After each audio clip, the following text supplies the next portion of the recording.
Assalamualaikum, welcome back to Mama Fauzan Channel. Hari ini aku mau ngejelasin tentang perkembangan bahasa pada umur 5 tahun pertama kehidupan manusia. Jangan lupa like, comment, dan subscribe, dan simak terus videonya. Semua penemuan manusia, bahkan inovasi secanggih apapun, tidak lebih penting dari penguasaan bahasa. Sebelumnya, manusia belajar sesuatu dari pengalaman langsung dan kemudian membagikan pengalamannya kepada kerabat. So, dulu kita belajar melalui pengalaman dan juga dulu nggak ada sekolahnya. Baiklah, kita bahas tentang belajar bahasa.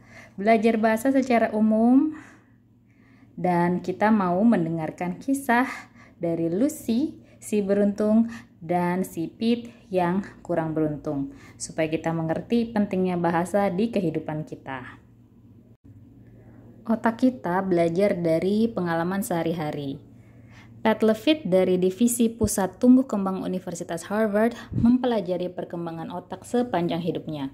Beliau menunjukkan bahwa kemampuan otak untuk berkembang akan menurun secara drastis jika kita bertambah tua. Sedangkan penelitian lain menunjukkan setelah anak berumur 5 tahun, 90% otak anak sudah terbentuk. Jika anak berumur sampai 5 tahun tidak mendapat stimulasi bahasa, maka bagian otak di bagian bahasa dan bagian lain akan lemah. Kita belajar bahasa sambil bersosialisasi atau meniru orang lain. Kaisar Jerman Friedrich II ingin membuktikan sebaliknya. Maksudnya, mungkinkah manusia tidak perlu bicara atau berkomunikasi? Karena nanti toh bisa sendiri.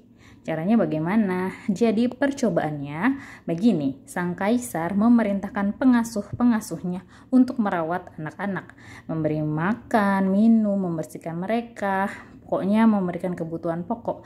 Namun anak-anak tidak diizinkan berbicara ataupun bersosialisasi. Apa nasib anak-anak ini? Anak-anak ini akhirnya tidak ada yang bisa bicara dan akhirnya mereka meninggal di usia muda. Begitu pula dengan penggunaan teknologi. Tentu saja anak-anak termotivasi untuk bicara jika ada interaksi terutama dengan orang tua atau pengasuh. Bagian bahasa di otak paling kuat memorinya di umur 1 tahun.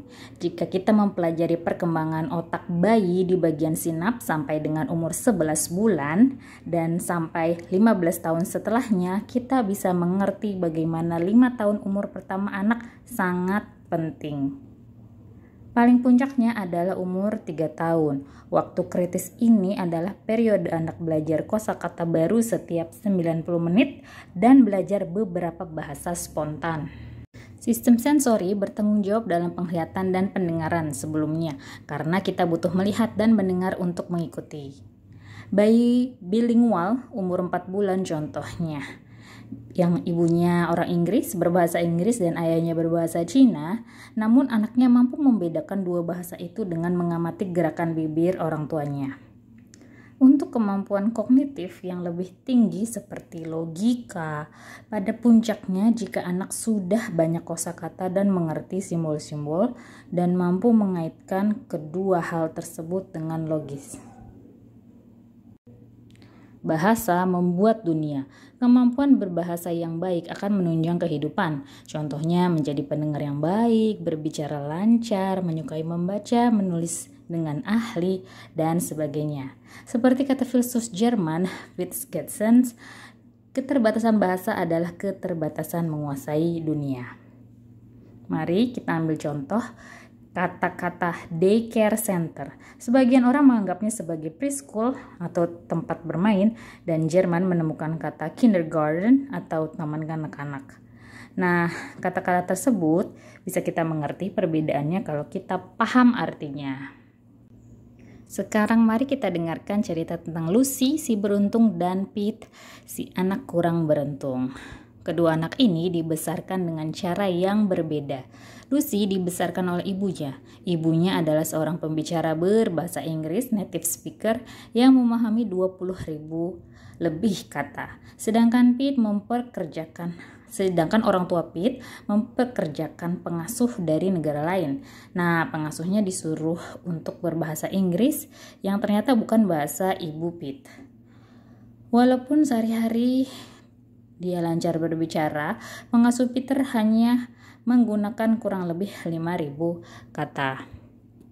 Pada tahun pertama, ketika kemampuan otak berkembang sangat pesat, setiap pagi ketika Lucy bangun, maka Lucy mendengar 10.000 kata per hari dari ibunya dan 2.500 kata yang diucapkan langsung kepadanya. Setiap ibunya berinteraksi, Lucy akan belajar. Sedangkan Pete mendengar pengasuhnya berbahasa Inggris sekitar 1.000 kata sehari.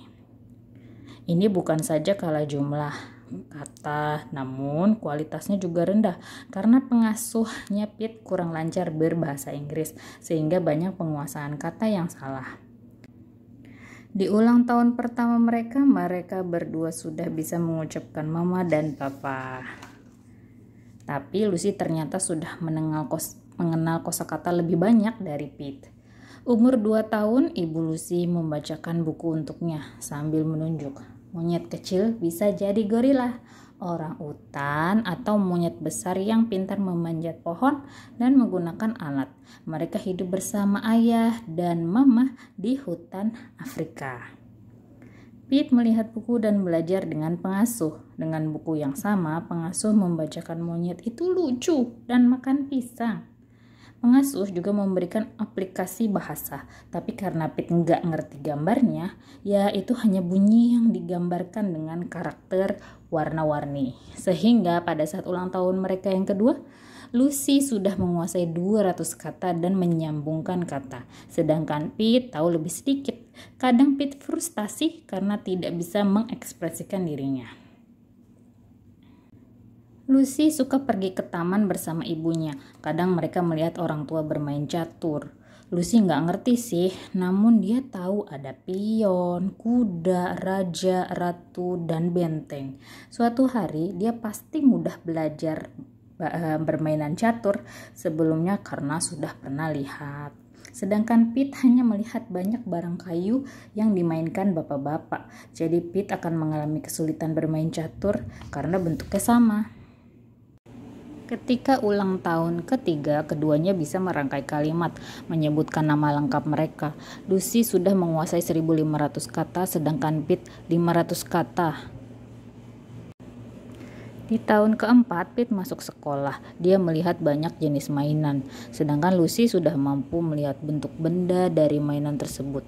Misal bola itu bulat, kincir angin seperti segitiga yang banyak, kertas gambar itu berbentuk kotak. Ketika istirahat bermain, Lucy sudah mengerti apa yang dibicarakan teman-temannya, sedangkan Pete tidak mengerti. Di akhir umur 4 tahun, Lucy sudah menguasai 3.500 kata, sedangkan Pete hanya 1.000 kata. Umur 5 tahun, Lucy sudah paham kata-kata rumit dan kalimat kompleks. Ketika membacakan buku, Ibu Lucy memainkan intonasi suara sehingga Lucy tidak bosan dibacakan buku. Lucy dapat membayangkan cerita yang dibacakan ibunya. Ini adalah basic atau kemampuan berpikir kreatif. Pete masih berbicara kalimat sederhana. Pengasuh membacakan cerita dengan monoton. Di akhir tahun kelima, Lucy memahami 6.000 kata sedangkan Pete 2.000 kata. Untuk memahami mengapa perbedaan kemampuan antara Lucy dan Pete, mari kita bayangkan ada kotak kosong bernama ABC yang dibentuk dari ide dan kemudian dikomunikasikan kepada orang lain. Dengan 6.000 kata dibanding 2.000 kata, maka kotak punya Lucy 3 kali lebih besar ukurannya dari kotak ABC, sehingga Lucy sudah matang secara bahasa ketika masuk SD. Albert Einstein adalah speech delay dan masih sulit bicara di umur 7 tahun. Orang tuanya khawatir dan mencoba terapi supaya dia bisa bicara.